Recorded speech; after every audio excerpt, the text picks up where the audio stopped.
Hər vaxtınız xeyir. Bu video ilə kanalımızın mövzularından biri olan proqramlaşdırma haqqında öyrənməyə başlayırıq. Videonun əsas mövzusuna başlamamışdan əvvəl bəzi elanlarım var, onları sizdən bölüşmək istəyirəm. Videoların hər birini bitirdikdən sonra açıqlama hissəsinə baxmağı unutmayın. Açıqlama hissəsində qeyd olunanları etmək tədris prosesi üçün çox vacibdir. Gəlin görək açıqlama hissəsində nələr olacaq. Videoda keçilənləri əks etdirən bir səhifə. Bu səhifədə biz video ərzində danışdığımız şeylərin hamısı olacaq və hətta ola bilər ki, bəzi əlavə məlumatlar da olsun. Videoda deməyi unutduğum, lakin daha sonradan qeyd etməyin vacib olduğunu düşündüyüm müəyyən mövzular və ya müəyyən fikirlər. Testlər. Video hər hansı bir mövzu əsasındadırsa, təbii ki, biz yeni terminlər və konseptlər öyrənəcəyik. Həmin yeni keçilən terminləri və ya konseptləri nə dərəcədə mənimsədiyinizi öyrənməyiniz üçün o testləri etməyiniz kifayət qədər vacibdir. Bu testlərə təsvir bölməsində, açıqlama bölməsində qeyd olunan linklə çıxış əldə edə biləcəksiniz. Tapşırıqlar və video ilə əlaqəli linklər. Proqramlaşdırma videoya baxılaraq, oxuyaraq, müəyyən podkastlar dinləyərək öyrənilə biləcək mövzu deyil. Proqramlaşdırma edilərək öyrənilir. Gələcəkdə bunun haqqında daha ətraflı danışacağıq. İndiki mərhələdə isə təsvir bölməsində qeyd olunan tapşırıqların edilməsinin vacib olduğunu bilməlisiniz. Sonuncu, lakin çox vacib olan bir məsələ. Təsvir bölməsində qeyd edəcəyim linklərdən biri vasitəsilə siz müəyyən bir səhifəyə gedəcəksiniz. Bu səhifədə siz videoda keçilənlər haqqında hər hansı dəyişikliklər varsa, orada tapa biləcəksiniz. Misal üçün, proqramlaşdırma sahəsi çox dinamik olan bir sahədir. Çox tez-tez dəyişən bir sahədir. Bəli,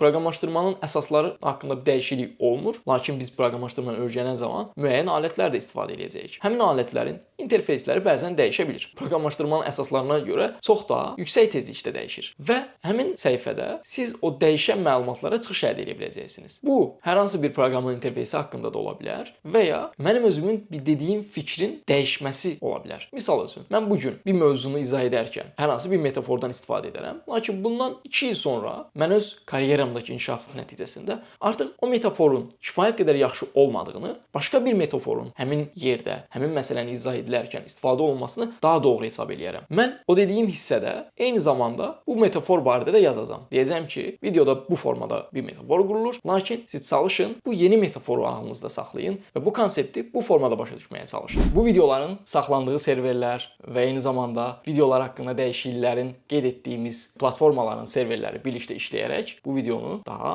uzun ömürlü edəcəklər. Bundan hətta 5 il sonra belə bəlkə Azərbaycan dilli bir gənc proqramlaşdırma öyrənən zaman bu videoları istifadə edərək proqramlaşdırma öyrənə biləcək. İndi isə əsas mövzumuz olan proqramlaşdırma və proqramlaşdırmanın alt sahəsi olan veb proqramlaşdırmaya keçək. Proqramlaşdırmadan danışarkən birincisi proqramlaşdırma dilinin nə olduğunu başa düşmək lazımdır. Proqramlaşdırma dili kompüterə nə etməli olduğunu bildirmək üçün istifadə etdiyimiz vasitədir. Sanki öz istəklərimizi kompüterə çatdırmaq üçün bir ünsiyyət dilidir. Bu dillər vasitəsilə kompüterə müəyyən əmrlər veririk və o həmin əmrlər vasitəsilə necə və nə zaman icra etməli olduğunu anlayır. Proqramlaşdırma dilinin çoxlu qolları var. Biz bu qollardan biri olan veb proqramlaşdırma haqqında əsasən danışacağıq. Lakin siz veb proqramlaşdırma haqqında öyrəndikdən sonra gələcəkdə və ya indi də paralel olaraq başqa proqramlaşdırma sahələri haqqında da maraqlana bilərsiniz. Yeni proqramlaşdırma dili öyrənən insanlar üçün veb proqramlaşdırmanın digər proqramlaşdırmalara nisbətən bəzi üstünlükləri var. Daha çox resursun olmasını bu üstünlüklərin önünə göstərmək olar və ya etdiyinin qarşılığını almaq, bir növ etdiyini görə bilməyin daha rahat olduğu bir sahədir. Misal üçün, embedding proqramlaşdırmanında bir proqramlaşdırma növü var. Bu proqramlaşdırma daha çox cihazlarda istifadə olunan proqramlaşdırmadır. Yəni istehsalçı vasitəsilə cihaz hazırlanır. İstehsalçı ilə bərabər işləyən proqramçılar həmin cihazlara müəyyən proqramlaşdırma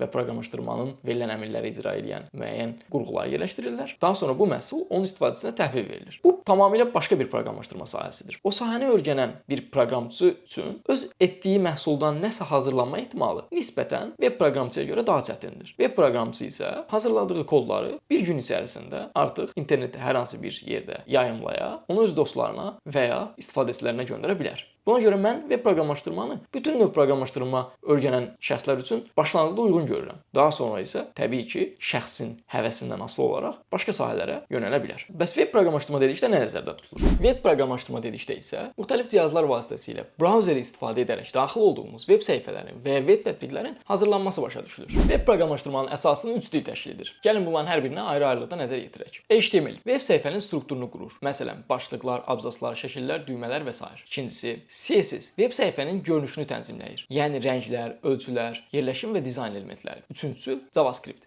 web səhifəyə dinamika və ya interaktivlik əlavə edir. Məsələn, düyməyə klik etdikdə bir pəncərənin açılması və ya formu təsdiqlədikdə formun yoxlanılması. Bu üç dil birlikdə işləyərək müasir veb saytlarının əsasını təşkil edir. Bəli dostlar, siz proqramlaşdırma sahəsində irəlilədikcə çoxlu texnologiyalar və ya dil bənzəri vasitələr öyrənəcəksiniz. Hətta siz başqa dillərdə də proqramlar yazsanız, onlar web sahəsində bir məhsulun hazırlanması üçün son nəticədə bu üç dilə çevrilir. Çünki brauzerlərin başa düşdüyü dil bu üç dildir. Başqa hal-hazırda dillər də var bir növ, lakin onlar daha irəli videolarımızın söhbətləridir. Əsasını isə bu formada, sadə formada isə belə düşünə bilərsiniz. HTML, CSS və JavaScript. Bütün web bunların üzərinə qurulur. HTML nədir? Web saytların və web təkliflərinin strukturunu qurmaq üçün istifadə olunan bir dildir. Biraz əvvəl də demişdik. HTML proqramlaşdırma dili deyil. HTML ilə bağlı çox maraqlı bir müzakirə var ki, daima onu proqramlaşdırma dili adlandırırlar və ya proqramlaşdırma dili adlandıranlara qarşı çıxanlar olur. Proqramlaşdırma dilinin müəyyən kriteriyaları var. Bəli, HTML o kriteriyalara cavab vermir. Lakin bu o demək deyil ki, HTML bir dil deyil. HTML bir dildir. Proqramlaşdırma sahəsində istifadə olunur. Çox vacibdir. Öyrənməyiniz bu sahədə irəliləmək üçün, hər növbəti addım atmaq üçün vacibdir. Lakin proqramlaşdırma dilinin kriteriyalarına tam cavab vermir. O əsasən bir səhifənin skeletini, strukturunu yaratmaq üçün istifadə olunur. Proqram yazmaq üçün isə kod editoru adlı bir xüsusi proqrama ehtiyac var. Bəli, bu hansı sayda proqram yazmağınızdan asılı olmayaraq, proqram yazmaq üçün kod editora ehtiyacınız var. Necə ki, mətn yazmaq üçün Microsoft və ya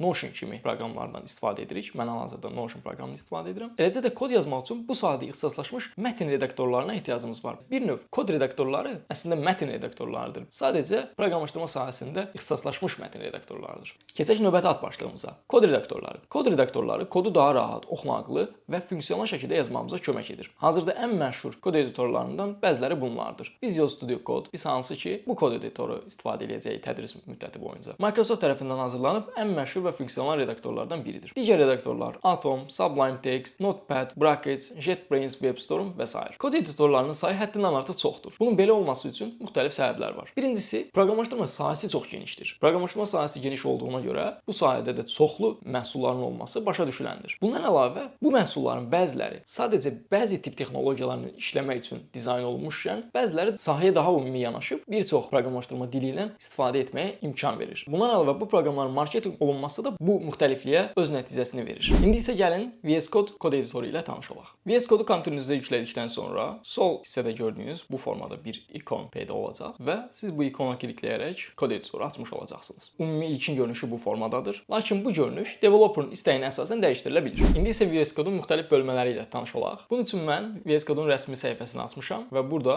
elə bu dediyim məsələ ilə bağlı bir səhifə var. Gəlin oradan tanış olaq. Deməli aşağıdakı bölmələri var. Editor, primary sidebar, status bar, activity bar və panel. Editor bu hissə adlanır. Yəni bir növ ən əsas hissə editordur. Biz bu hissədə müxtəlif faylları açıb onlarda müəyyən dəyişikliklər edə biləcəyik. Daha sonra sol tərəfdən başlasaq, activity bar və primary sidebar. Activity barda müxtəlif bölmələr arasında keçid etmək üçün istifadə edirik və ya VS Code-a hər hansı bir extension əlavə etdikdə, extension da bu arada bir növ əlavə edilmiş deməkdir. Bu tip kənar proqramlar əlavə etdikdə həmin proqramlar da gəlib activity bara əlavə olunur. Bundan sonraki hissə primary sidebar hissəsidir. Bu hissədə biz qovluqlarımızı və fayllarımızı görə bilirik. Bundan sonra status bar. Aşağıda gördüyünüz mavi hissə status bar adlanır. Bu hissədə proqram haqqında müxtəlif kənar məlumatlar qeyd olunur. Hal-hazırda neçənci sətirdə olduğumuz və ya əgər bir neçə sətri seçmişiksə, neçə sətri seçdiyimiz kimi bizə kömək eləyəsi yan məlumatlar qeyd olunur. Digər bir hissə panel adlanır. Panel isə bu hissədir. Bu hissədə isə hər hansı bir problem olduqda göstərir və ya müəyyən fayllar arasında, müəyyən qovluqlar arasında keçid edib və